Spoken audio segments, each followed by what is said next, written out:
Bharat Ratna doctor Bhimrao Ambedkar को कोटि कोटि नमन। ये कार्यक्रम डॉक्टर भीमराव अंबेडकर के जीवन पर आधारित है, जहां भारत की जनता के प्रति उनके योगदानों को पूरी सजगता से चित्रित और रेखांकित करने का प्रयास है। कार्यक्रम में दिखाई गई घटनाएं लब्ध प्रतिष्ठ पुस्तकों से ली गई हैं। इस कार्यक्रम के जरिए चैनल की ओर से एक विश्वसनीय, सजग और सकारात्मक प्रयास है कि डॉक्टर बाबा साहेब भीमराव अंबेडकर के जीवन की संघर्ष यात्रा एवं गौरव गाथा पूरे आदर के साथ घर घर पहुंचे और उनके योगदानों से सभी संपूर्णता में परिचित और आह्लादित हों। चलिए जल्दी चलिए।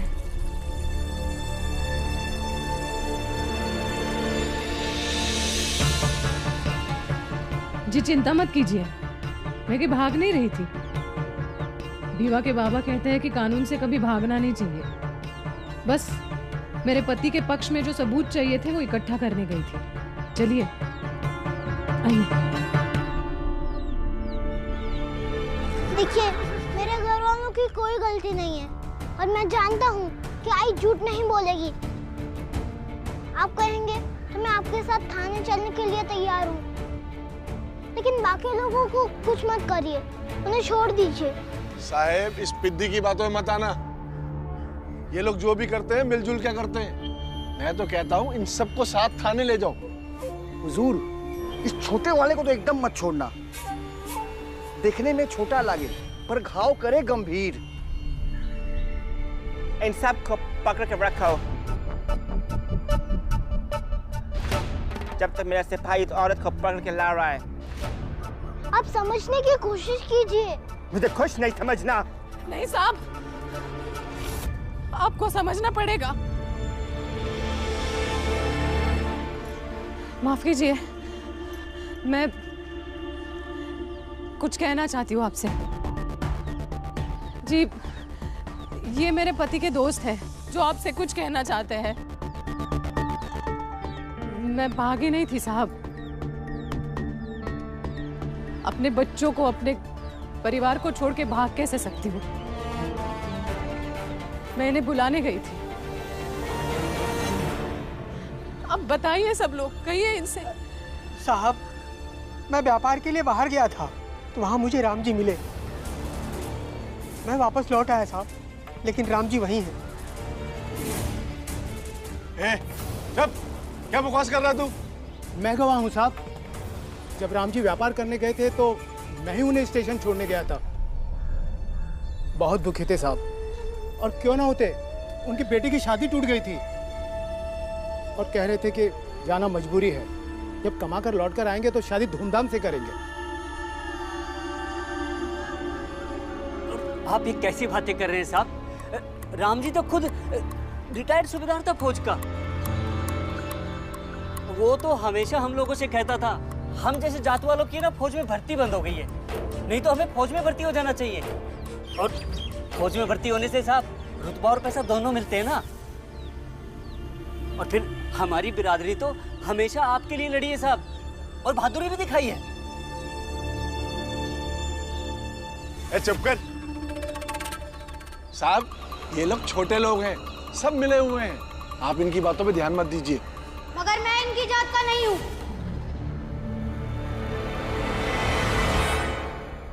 मैं इनका बेटा हूँ। और जब मैंने भीम के बाबा से पूछा था कि बाबा क्रांतिकारी सही है, तो उन्होंने कहा कि नहीं, जो विद्रोह करे वो सही कैसे?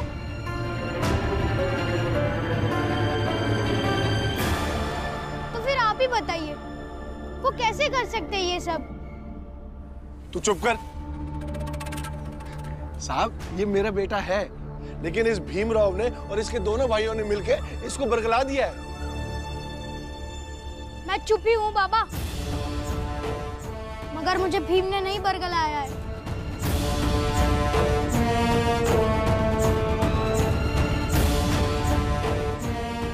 देखा साहब, मैं कह रहा था ना कि मेरी आई झूठ नहीं बोलती। ये देखिए, मेरे बाबा के बेगुनाही के कितने सबूत हैं। लेकिन वो चिट्ठी, उसमें साफ साफ लिखा है। चिट्ठी का क्या है? अगर मैं आपको लिख कर दे दूंगा कि ये सेठ जी और चाय वाले मंगेश काका विद्रोही हैं, तो आप मान लेंगे कि ये क्रांतिकारी है या विद्रोही? क्या बकवास कर रहा है तू? ऐसे कैसे मान लेंगे साहब? है ना सर? इस घर में पढ़े लिखे लोग हैं। अगर आई को चिट्ठी लिखवानी होती तो वो मुझसे लिखवाते या मेरे भाइयों से लिखवाते। और साहेब, जीजा जी को हमसे दिक्कत थी, इसलिए वो अपने मन से कोई भी बनावटी चिट्ठी लिखकर आपको दे दिया। और आप हमें गिरफ्तार करने के लिए यहाँ आ गए। आप गांव में पता कर लीजिए कि हमारे जीजा जी कैसे हैं, कितने लालची इंसान है वो। देखिए, आप हमें गिरफ्तार करके ले जाएंगे तो ये लोग अदालत में भी यही सब कहेंगे। हाँ साहब। इसलिए अदालत से पहले ही आई ने इन सब लोगों को यहाँ ले आई। अब आप भी फैसला करिए।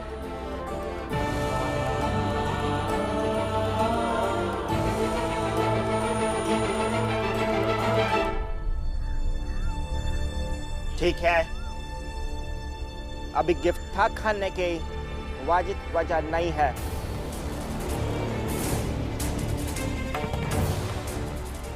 लेकिन अगर मुझे पता चला कि तुम लोग ने मुझसे कुछ छुपाया है तो उसके पूरे परिवार को भारी कीमत चुकानी पड़ेगी। चलो।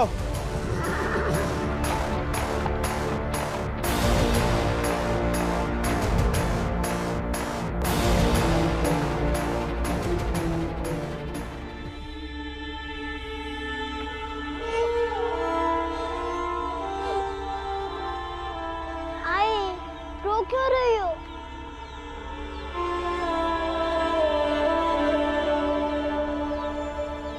पुलिस कप्तान साहब तो चले गए और उन्होंने मान भी लिया कि तुम झूठ नहीं बोल रहे, पापा सच में व्यापार करने गए हैं। अब क्यों रो रही हो? बताओ ना आई बताओ। क्योंकि मैं झूठ बोल रही थी।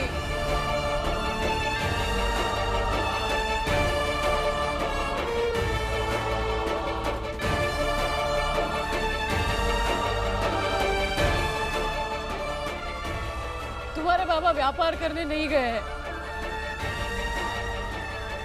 बल्कि उन्हीं क्रांतिकारियों का साथ दे रहे हैं जिन्हें ये लोग ढूंढने आए थे।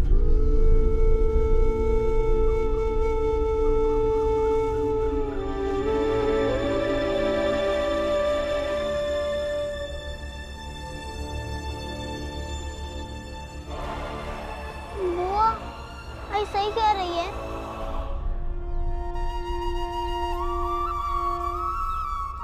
बताओ ना।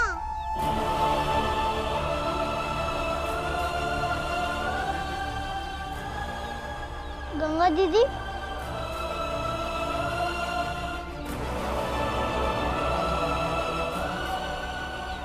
बताइए।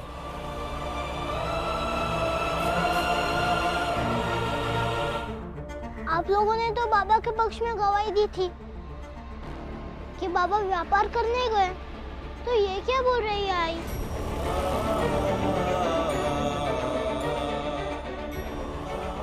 क्या आप लोगों ने भी उस अंग्रेज अधिकारी से झूठ बोला?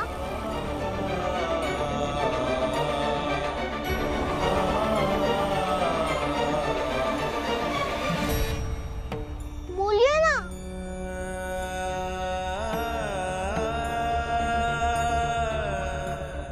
अब कुछ बोल क्यों नहीं रहे?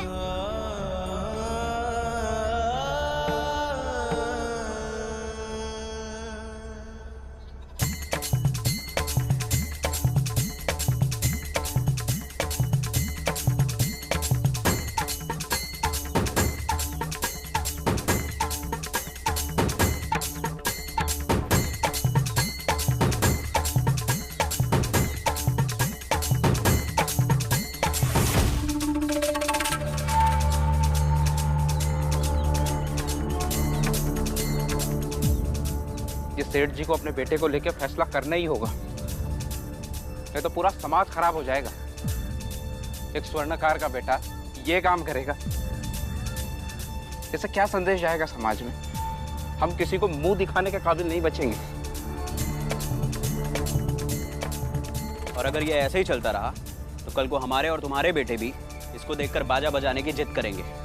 मैं तो कहता हूँ सेठ को छोड़ो, हम लोग इसे यहाँ से उठाकर ले चलते हैं। चलो चलो।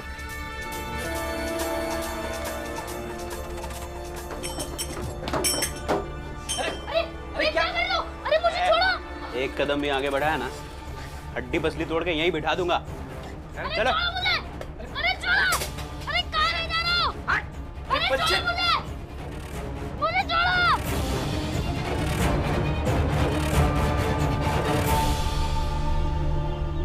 आई, आपने हमसे और उनसे झूठ कहा और उस झूठ को सही करने के लिए इतने सारे झूठे गवाह भी जमा कर लिए, जबकि आप कह रही हैं कि बाबा व्यापार करने नहीं बल्कि उन्हीं क्रांतिकारियों के साथ गए हैं जिन्हें ये लोग ढूंढ रहे थे। भीवा, हाँ मैंने सच छुपाया तुम लोगों से, इसलिए छुपाया क्योंकि मुझे लगा तुम अपने बाबा के लिए बहुत परेशान हो जाओगे। नहीं आई, अगर मुझे पता चलता कि बाबा व्यापार करने नहीं बल्कि उन क्रांतिकारियों की मदद करने गए हैं तो मैं और खुश होता। लेकिन आई, झूठ बोलना तो पाप है, अपराध है। इन सब अपराध की जड़ तुम्हारे जीजाजी है ना। वो ये चिट्ठी लेकर उस अंग्रेजी अफसर के पास जाते और ना ये सब होता।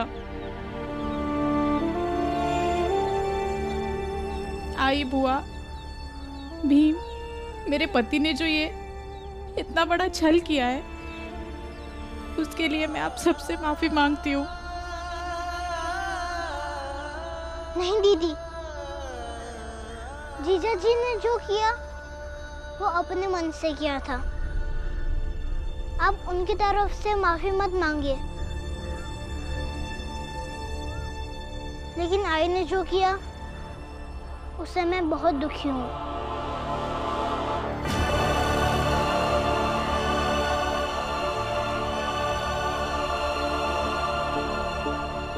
भीवा, तू बात समझने की कोशिश कर बेटा।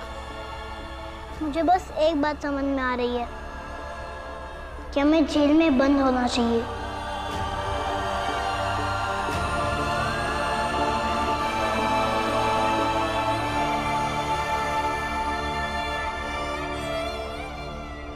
तुम्हारे थाने में बंद होने से राम जी का जीवन खतरे में पड़ जाएगा भीमराव। तुम लोगों को छुड़ाने के लिए राम जी उन लोगों की हर मनमानी स्वीकार करेंगे और उनका दोष न होते हुए भी अंग्रेजों उनके सर दोष डालेंगे और उन्हें सजा देंगे। और राम जी ऐसे इंसान हैं जो तुम लोगों के लिए फांसी पर भी चढ़ जाएंगे।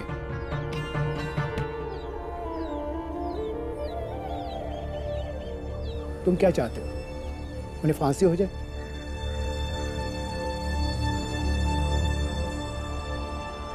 यहाँ झूठ एक मकसद से बोला जा रहा है भीवा। तेरे बाबा की सुरक्षा। तुम सब लोग समझ लो, तुम्हारे बाबा क्रांतिकारियों की मदद कर रहे हैं जो विद्रोह है, और विद्रोह सत्ता के खिलाफ होता है। अंग्रेज सत्ता न्यायप्रिय नहीं है। सब परेशान है, उसकी खिलाफत कर रहे हैं सब लोग।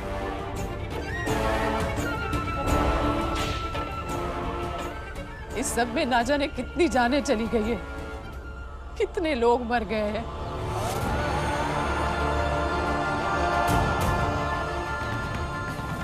ये हमें आजाद होकर जीने का अधिकार नहीं देती, और जब तक हमें अधिकार नहीं मिलता इस तरह का विद्रोह होते रहेगा। और इसलिए कभी तुम लोगों के बाबा को, कभी और किसी के बाबा को ऐसे गायब होना पड़ेगा और उनके परिवारों को झूठ बोलते रहना पड़ेगा।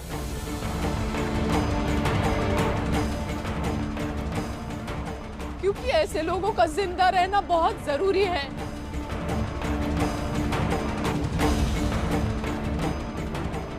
सिर्फ एक बात याद रखना, ये झूठ किसी के नुकसान के लिए नहीं है, बल्कि किसी की सुरक्षा के लिए है,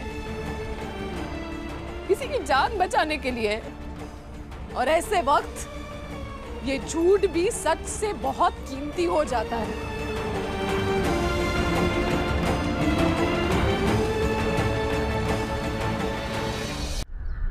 और सुन भीम, किसी को निजी नुकसान पहुंचाने के लिए बोला गया सच झूठ से भी बुरा परिणाम देता है। लेकिन आई बाबा अंग्रेजों से लड़ने क्यों गए? कोई अंग्रेज हमें अपने कुएं से पानी पीने के लिए मना करता है।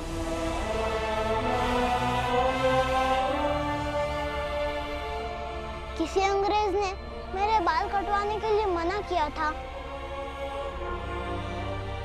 किसी अंग्रेज ने हमारी बिरादरी के किस लोग को ये कहा है कि गले में मटका और पीठ पर झाड़ू बांधो,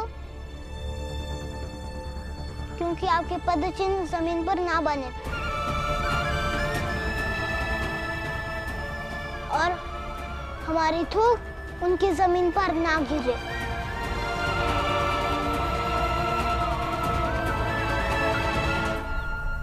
बाबा को तो पहले इन ऊंची जात वालों से लड़ना चाहिए। इन्होंने हमारे जीवन का सारा अधिकार छीन लिया है। भीम सही कह रहा है। अरे इन सभी लोगों ने, चाहे वो देशी हो या विदेशी, सबने अत्याचार किए हम लोगों पर। और ये ऊंची जात वाले, अरे ये क्या अंग्रेजों से कम है? बल्कि मैं तो कहता हूँ ये उनसे भी बढ़कर है। हम लोगों से ऐसे नफरत करते हैं जैसे हम कोई गंदे जानवर हों। मैं तो कहता हूँ भाइयों, हमें ये लोग जहां भी मिले ना, मार देना चाहिए इनको। नहीं, विचारों का विरोध होना चाहिए, अपमानों का विरोध होना चाहिए, अत्याचारों का विरोध होना चाहिए, व्यक्ति का नहीं। जान सबकी कीमती होती है। बड़ी जात वाले हम लोगों से नफरत करते हैं, लेकिन हम कसम खाएंगे कि हम हर जात को प्यार करेंगे, क्योंकि आपने बहुत नफरत देखी है और हम प्यार के भूखे हैं। उनके प्रति हमारी लड़ाई और प्यार दोनों एक साथ होना चाहिए।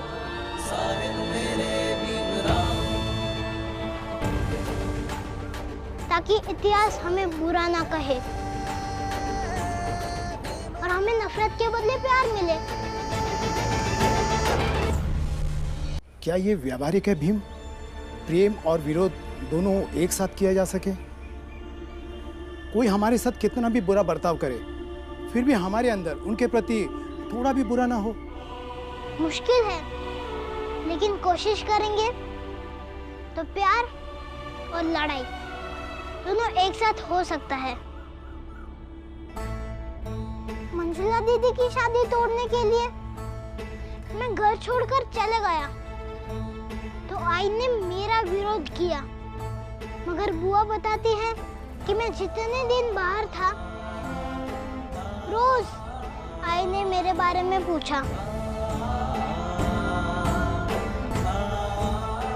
तो ये भी तो प्यार ही हुआ ना। और रहा सवाल कोई कुछ करे तो दिल में गुस्सा पैदा होने का, तो उसका जवाब मैं देता हूँ। एक बार हमारे शिक्षक ने हमें कक्षा से निकाल दिया। हमें बहुत बुरा लगा, गुस्सा भी आया। घर पर आए तो बाबा ने कहा कि गुस्सा पीना सीखो। गुस्सा एक नकारात्मक ऊर्जा है, लेकिन उसे अंदर ही अंदर सकारात्मक बनाकर उसे बंद पड़े रास्तों को खोलने में उपयोग करना चाहिए। कल से हमें इस बात की लड़ाई लड़नी है कि तुम सब कक्षा के बाहर नहीं बल्कि कक्षा के भीतर रहकर पढ़ाई करोगे। और अगले दिन भीम कक्षा के दरवाजे पर लेट गया। नतीजा ये हुआ कि हमारे लिए कक्षा का दरवाजा हमेशा के लिए खुल गया। भीम, हम सब ना रोज तुम्हारे घर पे आया करेंगे और तुम हमें अच्छा अच्छा समझाया करो ताकि धीरे धीरे हम भी तुम्हारी तरह समझदार हो जाएं। ऐसा मत कहिए, आप लोग मुझसे बड़े हैं और आपका हाथ पकड़ के तो मुझे चलना है। आपका साथ ही मुझे कल के लिए लायक बनाएगा। भीम, भीम, जल्दी चलो, एक समस्या है।